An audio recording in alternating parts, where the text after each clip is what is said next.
ڈال کا خاندان، تحریر نگار آرسی رؤف۔ ارے لڑو نہیں۔ عائشہ اپنے کمرے میں بیٹھی تھی۔ اس نے اپنا قاعدہ یعنی اردو کی پہلی کتاب کھول رکھی تھی اور باتیں بھی کر رہی تھی۔ وہ کسی سے مخاطب تھی۔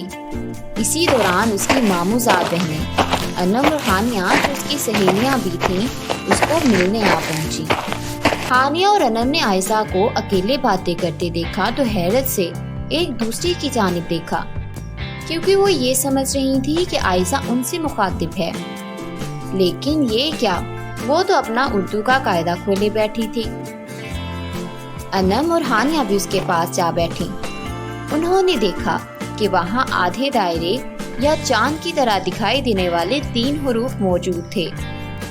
ان میں سے 2 آپس میں لڑ رہے تھے اور تیسرا انہیں چھڑا رہا تھا۔ ارے کون ہے آپ اور کیوں لڑ رہے ہیں؟ ہانیہ بولی۔ وہ تینوں لڑائی چھوڑ کر ہانیہ کی بات سمجھنے کی کوشش کرنے لگے۔ جیسے ہی انہیں اس کی بات مکمل سمجھ آئی، پہلا دائرہ حرف جو کہ خالی تھا بولا، میں ہوں ڈال، میری آواز ہے تا، میں الفاظ کے شروع، درمیان اور آخر میں موجود ہو سکتا ہوں۔ ڈال سے درخت، ڈال سے دروازہ، ڈال سے دریا۔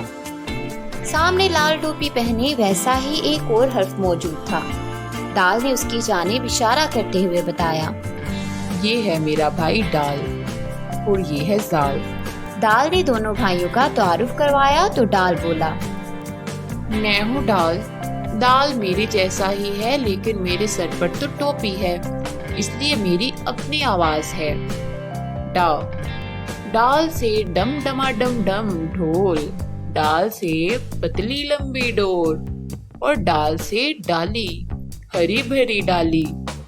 اگلے حرف زال نے اپنے سر پر ہاتھ پھیرا اور بولا، میرے سر پر تو ٹوپی نہیں، البتہ ایک نقطہ ہے، اس لیے میرا نام ہے زال اور میری آواز ہے زا۔